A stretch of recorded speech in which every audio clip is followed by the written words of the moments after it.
ನಮಸ್ಕಾರ ಎಲ್ರಿಗೂ. ನಿಮ್ಮ ಹಳ್ಳಿ ಮಧು ಯೂಟ್ಯೂಬ್ ಚಾನಲ್ ನೋಡ್ತಾರೆ ಎಲ್ಲ ಪ್ರೇಕ್ಷಕರಿಗೂ. ಇವತ್ತು ನಮ್ಮ ಬೋರ್ವೆಲ್ಲು ಕೆಟ್ಟೋಗ್ಬಿಟ್ಟೈತೆ. ಸೊ ಫೋನ್ ಮಾಡಿದ್ದು ಬರ್ತೀನಿ ಅಂತ ಹೇಳೋರು. ಇವಾಗ ಇನ್ನೊಂದು ಅರ್ಧ ಗಂಟೆ ತಿಂಡಿ ಮಾಡ್ತಾಯಿದ್ದೀವಿ, ಬರ್ತೀವಿ ಇವಾಗ ನಾವು ಅಂತ ಹೇಳವ್ರೆ. ನೋಡಿ ತೋರಿಸ್ತೀನಿ. ತುಂಬ ಕಷ್ಟ ಇವಾಗ ನಮಗೆ. ಇದು ನೈಸರ್ಗಿಕ ತೋಟ ಅಂದರೆ ಪಾಳ್ಯಕರ್ ಪದ್ಧತಿಯಲ್ಲಿ ಮಾಡಿರೋಂಥ ತೋಟ ಬೇರೆ. ಮುಚ್ಚಿಗೆ ಎಲ್ಲ ಚೆನ್ನಾಗಿ ಮಾಡಿದ್ದೀವಿ. ಅದೇ ಒಳಗಡೆ ಬೋರಲ್ಲಿ ಐತೆ. ಏನು ಮಾಡೋದು, ಅವತ್ತು ಇನ್ನೂ ಈ ತೋಟ ಮಾಡಿರಲಿಲ್ಲ. ಅಂಥ ಟೈಮ್ನಲ್ಲಿ ಬೋರ್ವೆಲ್ ಹಾಕ್ಸಿದ್ರು ನಮ್ಮ ತಂದೆ. ಇವಾಗ ಅದು ಬೋರ್ವೆಲ್ ಕೆಟ್ಟೋಗಿದೆ. ಅದು ತೆಗಿಯೋದೆಲ್ಲ ನಾನು ನಿಮ್ಗೆ ಕಂಪ್ಲೀಟು ವೀಡಿಯೋ ಹಾಕಿರ್ತೀನಿ. ಯಾವ ರೀತಿ ತೆಗಿತಾರೆ, ಹೆಂಗೆ ಮಾಡ್ತಾರೆ ಎಲ್ಲನೂ ಕಂಪ್ಲೀಟ್ ಹಾಕಿರ್ತೀನಿ. ಈಗ ಅಲ್ಲಿಂದ ಬಂದವರು ಇಲ್ಲಿ ರೋಡ್ ಐತೆ, ಬ್ಯಾರೇರ್ ತೋಟ ಇದು, ನಮ್ಮ ತೋಟ ಆ ಕಡೆಗೆ. ಈ ರೋಡಲ್ಲಿ ಬಂದವರು ಮಾಡಬೇಕು. ಬಟ್ ಇದು ಯಾವಾಗ ಮುಚ್ಚುತ್ತಾರೆ ರೋಡ ಉತ್ತಾದ್ಮೇಲೆ ಭಾರಿ ಹಿಂಸೆ ಆಗ್ಬಿಡೋದು. ಉತ್ಬಿಡ್ತಾರೆ ಇದನ್ನೆಲ್ಲ. ಗೇಟ್ ಹಾಕ್ಬಿಟ್ರೆ ನಮ್ಗೆ ಹಿಂಸೆ ಆಯ್ತದೆ. ಆದರೂ ಇಲ್ಲಿ ಅರ್ದೇವ್ರು ಅಂತ ಐತೆ, ಅಲ್ಲಿ ನಡ್ಕೊಬಂದು ಮಾಡಬೇಕು. ಮಾಡ್ತಾರೆ. ಸ್ವಲ್ಪ ಆಳುಗಳು ಕರ್ಕೊಬಂದು ಎಲ್ಲ ಎತ್ತುತ್ತೀನಿ ಅಂತ ಹೇಳೋರು. ಇವಾಗ ಒಂದು ಅರ್ಧ ಗಂಟೆ 1 ಅವರ್ ಕಾರಣ ತಿಂಡಿ ಮಾಡ್ತಾಯಿದ್ವಿ, ಬರ್ತೀವಿ ಅಂತ ಹೇಳೋರೆ. ನೆನ್ನೆನೇ ಎಲ್ಲ ತೋರಿಸಿ ನೋಡ್ಕೊಂಡು ಹೋಗಿದ್ರು ಬಂದು. ಇಲ್ಲೆಲ್ಲ ವೈರು ಚೆಕ್ ಎಲ್ಲ ಮಾಡಿ ಹೋಗಿದ್ದಾರೆ. ನೋಡಿ ಇದೇ ಬೋರ್ ಪಾಯಿಂಟು. ಈ ಬೋರ್ ಪಾಯಿಂಟು ನನಗೆ ಎಲ್ಲ ನೋಡಿ ಚೆಕ್ ಮಾಡಿ ಹೋಗೋರೆ. ವೈರೆಲ್ಲ ಕಿತ್ತಾಕ್ಬಿಟ್ಟು ಹೋಗೋರೆ. ಬಂದು ಎಲ್ಲ ನೋಡ್ತೀವಿ ಕಾರಣ ಎಲ್ಲ ನೀಟಾಗಿ ಎತ್ತುತ್ತೀವಿ ಅಂತ. ಈ ದಬ್ಬೆ ಹಳೆಯದು ಒಂದು ಮೊದಲೇ ದಬ್ಬೆ ಕಟ್ಬಿಟ್ಟು ಮಾಡ್ಬಿಟ್ಟಿದ್ದೀವಿ. ಯಾಕೆಂದರೆ ಇದು ಗ್ರಿಫ್ ಬೇಕು ಎತ್ತಕ್ಕೆ. ನಿಮಗೆ ವೀಡಿಯೋದಲ್ಲಿ ಹಾಕ್ತೀನಿ ಎಲ್ಲನೂ ನೋಡಿ. ಎಷ್ಟು ಕಷ್ಟ ಇರುತ್ತೆ ರೈತರುಗಳ ಜೀವನ. ಬೋರ್ವೆಲ್ ಕೆಟ್ಟೋದಾಗ ಆಗ ಒಂದು ಹಿಂಸೆ ಅಷ್ಟಿಷ್ಟಲ್ಲ. ಏನು ಮಾಡೋದು, ಇವಾಗ ಮಳೆಗಾಲ ಬೇಕಾಗಿರಲಿಲ್ಲ. ಬಟ್ ಏನು ಮಾಡೋದು, ಜೀವಾಮೃತ ಎಲ್ಲ ಕೊಡಬೇಕಲ್ಲ. ಆ ಕಡೆ ತೋಟ ನಮ್ಮಪ್ಪ ತರಕಾರಿ ಬೆಳೀತಾರೆ. ಯಾಕೋ ನಮ್ಮ ಚಂದ್ಗಾಲ ಭಾಗದಲ್ಲಿ ಮಳೆ ಅತ್ಯಂತ ಕಡಿಮೆ ಊದೈತೆ ಈ ಸಲ. ಮಳೆನೇ ಸರಿಯಾಗಿ ಆಗ್ತಾಯಿಲ್ಲ. ಮಳೆ ಹೆಂಗೆ ಉಯ್ಬೇಕಾಯ್ತು ಅಂದರೆ ಈ ಟೈಮಲ್ಲಿ ನಿಂತ್ಕೊಳಕ್ಕೆ ಆಯ್ತಿಲ್ಲ. ಹಂಗೆ ಉಯ್ಯೋದು, ಇಲ್ಲೆಲ್ಲ ಪಜ್ಜಿ ಆಗ್ಬಿಡೋದು, ಆ ಥರ ಐತಿತ್ತು. ಈಗ ಮಳೆನೇ ಊದಿಲ್ಲ ಈ ಸಲ. ನೋಡಿ ಎಲ್ಲ ಇದು ನ್ಯಾಚುರಲ್ ಫಾರಮ್ಮು. ಏನು ಕೂಡ ಇಲ್ಲಿ ಉಳುಮೆ ಮಾಡೋದು, ಅಗೆಯೋದು, ಆಮೇಲೆ ಕೊಟ್ಟಿಗೆ ಗೊಬ್ಬರ ತುಂಬೋದು, ರಾಸಾಯನಿಕ ಹಾಕೋದು ಯಾವುದೂ ಇಲ್ಲ. ಇದೆಲ್ಲ ಕೆಲಸ ಮಾಡ್ತಾಯಿರೋದು ಇಲ್ಲಿದೆ ನೋಡಿ. ಯಾವುದೋ ನಮ್ಮ ಜೀವಾಮೃತ ತೊಟ್ಟಿ. ಈ ಜೀವಾಮೃತ ತೊಟ್ಟಿ ಮತ್ತು ಒಂದು ನಾಟಿ ಹಸು ಇಟ್ಕೊಂಡು ಇವತ್ತು ನಾನು ಕೆಲಸ ಮಾಡ್ಕೊಂಡು ಹೋಗ್ತಾಯಿದ್ದೀನಿ. ನಾಟಿ ಹಸು ನಮ್ಮ ವೀಡಿಯೋದಲ್ಲಿ ಹಾಕಿರ್ತೀನಿ ನೋಡಿ. ನೆಕ್ಸ್ಟ್ ವೀಡಿಯೋಗಳಲ್ಲಿ ನಮ್ಮ ಮನೇಲಿ ಇರೋ ತಳಿಗಳು ಯಾವುದು, ಅದೇನೇನು ಕೆಲಸ ಮಾಡ್ತದೆ, ವರ್ಷಕ್ಕೆ 1 ಲಕ್ಷ ಹೆಂಗೆ ಕೊಡ್ತದೆ ಎಲ್ಲ ನಿಮ್ಗೆ ತಿಳಿಸ್ತಾ ಹೋಗ್ತೀನಿ. ಎಲ್ಲ ಪ್ಯಾಕೆಟ್ ಮಾಡ್ಕೊಂಡಿದ್ದೋ. ಪಪ್ಪಾಯಿ ಒಂದು ಮನೆಗೆ ಹೋಗಿದ್ದೋ. ಅವ್ರ ಮನೆ ಒಂದು ನಾಟಿ ಮರ ಇತ್ತು. ಒಂದು ಹಣ್ಣು ಕೊಟ್ಟರು. ಆ ಹಣ್ಣು ತಿಂದು ನಾವು ತಿಂದಿದ್ದ ಬೀಜಗಳ್ನ ತುಂಬ ಚೆನ್ನಾಗಿತ್ತು ಕಾಯಿ. ಅದು ಹಣ್ಣು ತುಂಬ ಟೇಸ್ಟು ಇತ್ತು ಮಾತ್ರ. ಆ ಹಣ್ಣಿಂದ ಬೀಜಗಳ್ನ ಈ ಥರ ನೀರಿನ ಬಾಟ್ಲುಗಳು ಬರ್ತವೆ ನೋಡಿ. ನೀರು ಕುಡಿದು ಎಸಿದಿರಲ್ಲ ನೀವೆಲ್ಲ. ನಾವೆಲ್ಲ ಪ್ರಕೃತಿನ ಹಾಳು ಮಾಡಾಕ್ಬಿಡ್ತೀವಿ ಎಲ್ಲ ಎಸ್ತಿ ಕುಡಿದ್ಬಿಟ್ಟು. ಅದೇ ಗ್ಲಾಸ್ಗಳನ್ನ ಎತ್ಕೊಬಂದು ಒಂದು ಸ್ವಲ್ಪ ತೊಳೆದು ಚೆನ್ನಾಗಿ ಅವನ್ನೇ ತೂತು ಮಾಡಿ, ಕೆಳಗಡೆ ತೂತು ಮಾಡಿ ಅವಕ್ಕೆ ಕೋಕೋ ಫೀಟು ಬರ್ತದೆ. ಆ ಕೋಕೋ ಫೀಟ್ಗೆ ನಾವು ಇದು ಬೀಜ ಹಾಕಿದ್ದೀವಿ ಪಪ್ಪಾಯಿದ. ಈಗ ಮರುಬಳಕೆ ಮಾಡ್ಕೊಂಡಂಗಾಯ್ತು. ಇನ್ನೊಂದು ಸಲಿದ ದುಡ್ಡು ಉಳ್ದಂಗಾಯ್ತು. ಅಲ್ಲೆಲ್ಲ ಎಷ್ಟಿದ್ದು ಗ್ಲಾಸ್ ಒಂದು 50 ಗ್ಲಾಸ್ ಎತ್ಕೊಬಂದು, 50 ಜನದ ಗ್ಲಾಸು ಎತ್ಕೊಬಂದಿದ್ದು.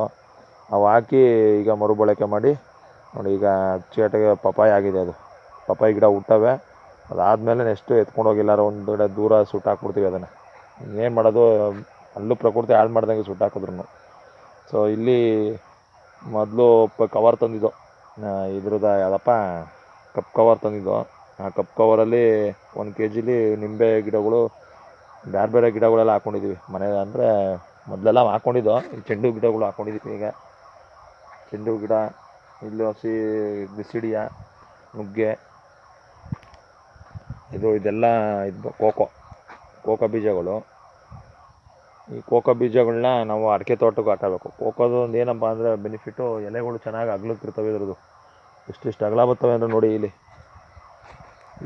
ಒಂದೊಂದು ಎಲೆ ಇಷ್ಟಿಷ್ಟು ಅಗಲ ಇರ್ತವೆ. ಇದಕ್ಕಿಂತ ಅಗಲ ಬರ್ತದೆ ಇನ್ನೂ ದೊಡ್ಡ ಆದಮೇಲೆ. ಚಿಕ್ಕ ಗಿಡದಲ್ಲೇ ಅಷ್ಟು ಅಗಲ ಇದೆ. ಇದು ಮುಚ್ಚಿಗೆಗೆ ತುಂಬ ಅನುಕೂಲ. ಕೆಳಗಡೆಗೆ ಬೀಳ್ತದಲ್ಲ, ಆಗ ತುಂಬ ಅನುಕೂಲ ಆಗುತ್ತೆ ಭೂಮಿಗೆ. ನೋಡಿ ಎಲ್ಲ ತುಂಬಿಟ್ಟಿರ್ತೀವಿ. ಏನೂ ಇಲ್ಲಿ ಡಿಸ್ಟರ್ಬ್ ಮಾಡೋಕ್ಕೆ ಹೋಗೋಲ್ಲ.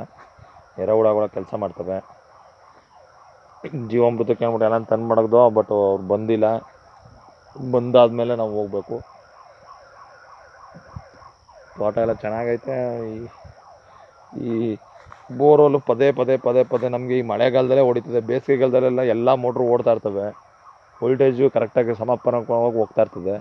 ಈ ಇದ್ರುಗಳದಲ್ಲಿ ಏನಾಯ್ತದೆ, ನಮ್ಮದು ಎಲ್ಲ ಇಟ್ಸಿದ್ದೀವಿ, ಕಂಟ್ರೋಲೆಲ್ಲ ಇದೆ, ಆದರೂ ನೋಡಿ ನಿಮ್ಮ ಸಲಹೆಯೂ ನಮ್ಗೆ ಬೇಕು. ಈಗ ಬಿಚ್ಚಿ ಅದು ತೋರಿಸ್ತೀನಿ ಮೋಟ್ರದ್ದು ಏನೇನೈತೆ ಅಂತ. ಯಾರು ದಯವಿಟ್ಟು ನೋಡಿದವ್ರು ಕಮೆಂಟ್ ಸೆಕ್ಷನಲ್ಲಿ ಹಾಕಿ, ಏನು ಹಾಕ್ಸಿದ್ರೆ ಇದು ಪರ್ಮನೆಂಟಾಗಿ ನಮಗೆ ಕಮ್ಮಿ ಇದಾಗುತ್ತೆ ಅಂತ. ನೋಡಿ ಈ ಥರ ಇದೆ ಸಿಸ್ಟಮು. ಈ ಸಿಸ್ಟಮ್ ಇಷ್ಟೇ ಮಾಡಿರೋದು. ನಮ್ಮ ಕ್ಯಾರ್ನಗರದವ್ರು ಒಬ್ಬರು ಮುಸ್ಲಿಮ್ಸ್ ಅವ್ರು ಮಾಡಿದ್ದಾರೆ. ಇಲ್ಲಿ ಇಷ್ಟೇ ಇಟ್ಟಿರೋದವರು ಸಿಸ್ಟಮ್ನ. ಫೀಜು ಕಂಟ್ರೋಲ್ಗೆ ಅಂದ್ಬಿಟ್ಟು ಇಲ್ಲಿ ಕಮ್ದಲ್ಲೊಂದು 3 ಫೀಜ್ ಇಟ್ಟವನೆ. ಇದು ಏನಾದರೂ ನಾವು ಬದಲಾವಣೆ ಮಾಡ್ಕೋಬೇಕಾ? ಮತ್ತು ಚೆನ್ನಾಗಿರೋದು ಏನಾದರೂ ಪರ್ಮನೆಂಟ್ ಸೊಲ್ಯೂಷನ್ ಏನಾದ್ರು ಇದ್ದರೆ ಒಂಚೂರು ಹೇಳಿ ರೈತರುಗಳು. ಅಂದರೆ ಪರ್ಮನೆಂಟಾಗಿ ಯಾವುದು ಉಳಿಯಲ್ಲ, ಹೋಯ್ತವೆ. ಬಟ್ ಒಂದು ಲಾಂಗ್ ಟೈಮು, ಒಂದು 2 ವರ್ಷ 3 ವರ್ಷಕ್ಕೆ ಹೋಗಂಗಾದರೂ ಒಂಚೂರು ಒಂದು 4 ವರ್ಷ 5 ವರ್ಷನಾದ್ರು ಓಡಬೇಕು. ಯಾವುದೋ ಶುಭಮ್ ಅಂದ್ಬಿಟ್ಟು ನಮ್ಮಪ್ಪ ಆಗ ಹಾಕ್ಸವ್ರೆ. ಅದು ಪ್ರತಿ ವರ್ಷ 2 ಸಲ 3 ಸಲ 5 HP ಮೋಟ್ರ್ ಒಳಗಡೆ ಬಿಟ್ಟಿರೋದು. ಪ್ರತಿ ವರ್ಷವೂ ಹೋಯ್ತಾ ಇರ್ತದೆ. ಸುಮ್ಮನೆ ನಮಗೆ ಇದು ಮಳೆಗಾಲ ಬಂತಂದರೆ ಮೋಟ್ರ್ ಆನ್ ಮಾಡೋಕ್ಕೆ ಭಯ. ಯಾವಾಗ ಎಲ್ಲಿ ಬೇಕಾದ್ರೂ ಡಮ್ ಅನ್ಬೋದು, ಹಂಗಾಯ್ತದೆ. ಒಂದು ಸ್ವಲ್ಪ ರೈತರುಗಳು ಯಾರಾದ್ರು ಗೊತ್ತಿರೋರಿದ್ದರೆ ಹೇಳಿ, ನಾವು ಏನು ಮಾಡ್ಕೋಬೋದು, ಯಾವುದು ಚೆನ್ನಾಗಿ ಇಟ್ಕೊಂಡಿರೋದು. ನಾನು ಅದಕ್ಕೆ ಈಗ ಟೆಕ್ಸ್ಮೋ ಇದು ಬಿಟ್ಬಿಡೋದ ಅಂದ್ಕೊಂಡಿದ್ದೀವಿ. ಮೋಟ್ರ ಟೆಕ್ಸ್ಮೋನ ಹಾಕ್ಸ್ಬಿಡೋದಾತಾಗ ಎಲ್ಲರೂ ಮಾತಾಡಿಕೊಂಡು ನಾವು ಇದೊಂದು ಬೋರಲ್ಲಿ 3 ಜನ ಹೊಡ್ಕೋತೀವಿ. ಅಂದರೆ ನಮ್ಮ ಅಣ್ಣ, ನಮ್ಮ ತಂದೆ 3 ಜನನೂ ನೀರು ಹಾಯಿಸ್ತೀವಿ ಇದರಲ್ಲಿ. 3.5-4 ಎಕರೆ ಜಮೀನಿಗೆ ಇದೊಂದು ಬೋರು ನೀರು ಕೊಡ್ತಾಯಿದೆ. ಅಷ್ಟು ನೀರು ಅದು ಚೆನ್ನಾಗಿ ಬರ್ತದೆ ನೀರು. ಆಮೇಲೆ ನಮ್ಮದು ನ್ಯಾಚುರಲ್ ಫಾರಮ್ ಆಗಿರೋದ್ರಿಂದ 1 ಎಕರೆ ಇದು ನೀರ ಜಾಸ್ತಿ ಹೊಡೆಯಲ್ಲ. ನಾವು ಫ್ಲಿಂಕರ್ ಸಿಸ್ಟಮ್ ಮಾಡಿದ್ದೀವಿ ನೋಡಿ. ಇದೊಂದು ಎಕರೆಗೆ ಫ್ಲಿಂಕರ್ ಸಿಸ್ಟಮ್ ಇರೋದ್ರಿಂದ ಇದಕ್ಕೆ ನೀರು ಜಾಸ್ತಿ ಯೂಸ್ ಆಗೋಲ್ಲ. 2 ಎಕರೆಗೆ ಅದ್ದೂರಿ ನೀರು ಇದು.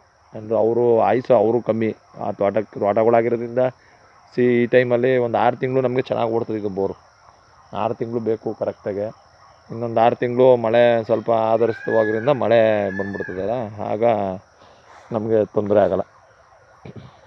ಬೋರ್ನ ಸ್ವಲ್ಪ ಯೂಸ್ ಮಾಡೋದು ಕಮ್ಮಿ ಆಯ್ತದೆ. ಎಲ್ಲ ನೋಡಿ ಇವೆಲ್ಲ ವಿಂಚರಿ ಮಾಡಿ ಎಲ್ಲ ಮಾಡ್ಕೊಂಡಿವಿ. ಇದೆಲ್ಲ ನೀರು ತುಂಬ್ಕೊಂಡೈತೆ.